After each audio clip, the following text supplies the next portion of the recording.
Supplements are perhaps the most controversial aspect of modern nutrition, but it would be naive for us not to discuss them. More people use supplements these days than do not use them, even if they don't always call them by that name. They call them vitamins, proteins, probiotics, or any of thousands of other titles. Supplements are also in plenty of our foods, whether we realize it or not. That milk, bread, and breakfast cereal. More often than not, they're all enriched with certain vitamins and minerals. So where do supplements fit in with the foundational approach to nutrition? Definitely not the base. They are a tiny addition to an adequate nutrient-rich diet, not a replacement for that diet.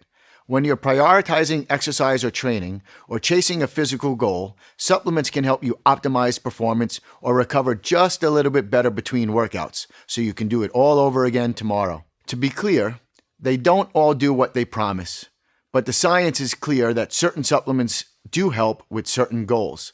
In this video, we'll address one of the most pervasive ideas about dietary supplements and give just 4 recommendations for supplements that may be worth your time.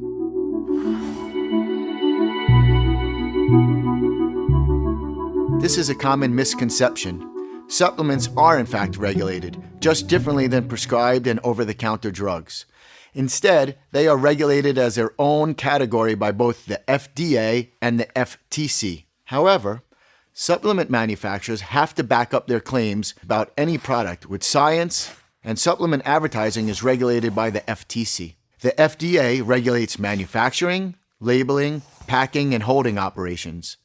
And once there is a reported problem or an adverse event, serious or not, with the supplement, the companies are required to report it to the FDA, and it becomes public knowledge, public information. The lessons for you? First, be wary of crazy claims with any product, especially if it comes from a brand that looks new, or shall we say, amateurish. Many brands now willingly submit their products to third-party tests or purity certifications. If a brand contains one of these seals, it is a good sign that it contains what it says. However, don't simply trust that a store brand from a drugstore chain has followed any sort of third-party testing. These types of supplements have been some of the biggest offenders when it comes to containing far less of an ingredient than they claim. And finally, if you're going to start taking supplements, start simple. Don't go chasing magic. Keep to a few products that meet your specific needs, say a dietary deficiency, or that the science says can legitimately help you meet your nutritional gaps or provide reasonable performance boosts. Here are a few specific types of supplements where you might say that the writing is on the wall. There's a robust body of evidence showing that these are safe, effective, and do not require unreasonable doses to provide you a benefit.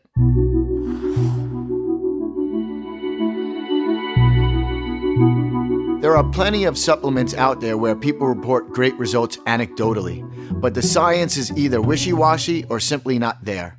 With creatine, not only has it built up a solid reputation amongst lifters and many other types of athletes, but the science backing it as a legit performance enhancer is robust and pretty consistent. In our view, with over 2,000 studies to date, it's the most effective performance-boosting supplement out there. Increased muscle mass and strength may be the big draw, but creatine has also been shown to boost aerobic performance, sprint speed, increase work capacity, improve hydration, and even enhance workout recovery. There's also some fascinating research showing that it may have therapeutic potential for things like neurodegenerative diseases, traumatic brain injury, and might be anti-aging. So why would you occasionally see headlines claiming that creatine is dangerous? In most cases, this is just someone misunderstanding the science or rejecting all supplements.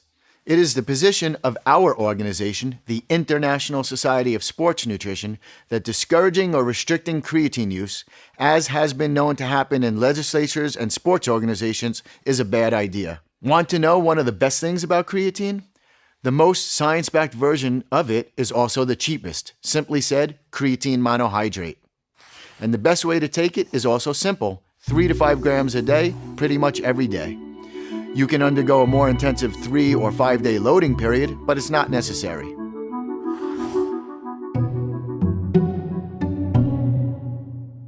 By now, you've heard a few times in this video series that people who are undergoing intense training, and even those people who do not exercise, need more protein than the government recommended daily allowance advice. like at least 1.5 times.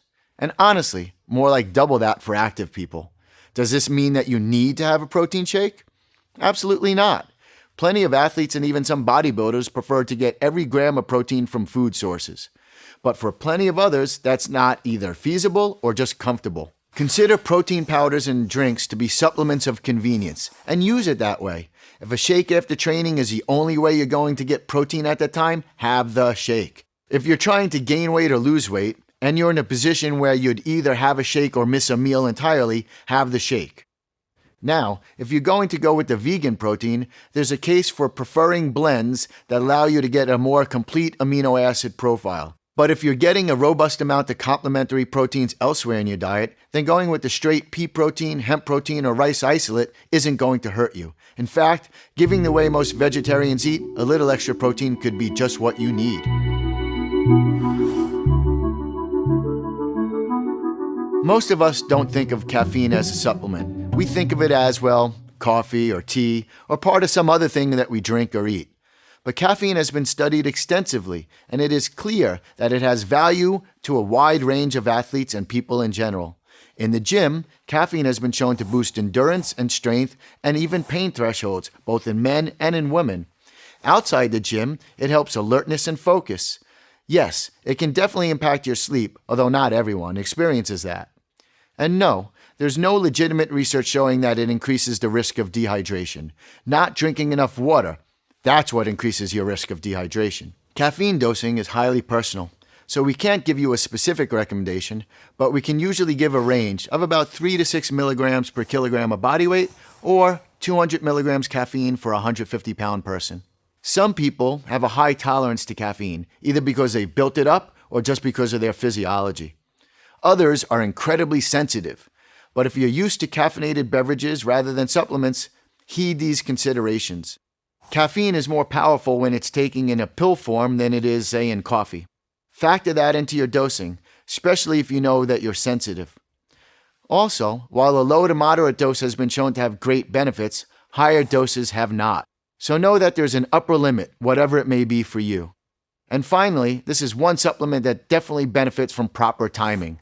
The majority of research into caffeine shows that the benefits are best when it's taken within 60 minutes before training or a sport activity. But the takeaway is to give caffeine some timing to do its thing.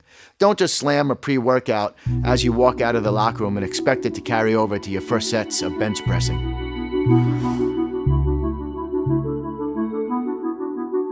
Unlike the previous 3 supplements, which can have a wide range of uses both in training and in life, the amino acid beta-alanine is a pure workout performance booster, and its benefits are pretty specific.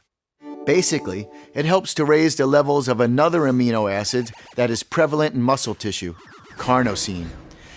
As acidity and lactate build up in your muscle, either from doing a long set or hard intervals, beta-alanine helps to buffer those metabolic byproducts, allowing you to knock out a few extra reps and endure a little bit longer.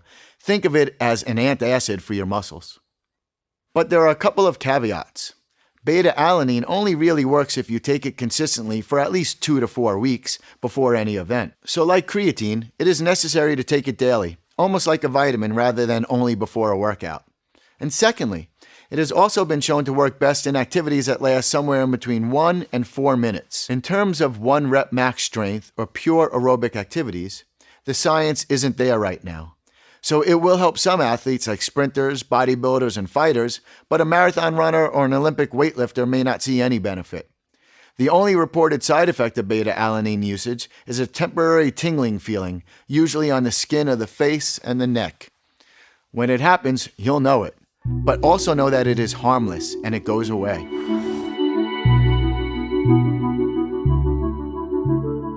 You might be shocked at what we didn't include in this list. What about multivitamins? What about minerals? What about probiotics? What about fish oils? How about those essential amino acids or even branch-chain amino acids?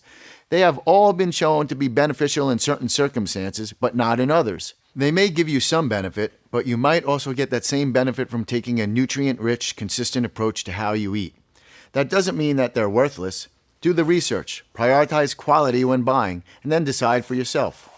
If everything else in your nutritional life is more or less in line, and you see a benefit from them, then keep taking the supplements. But don't expect magic.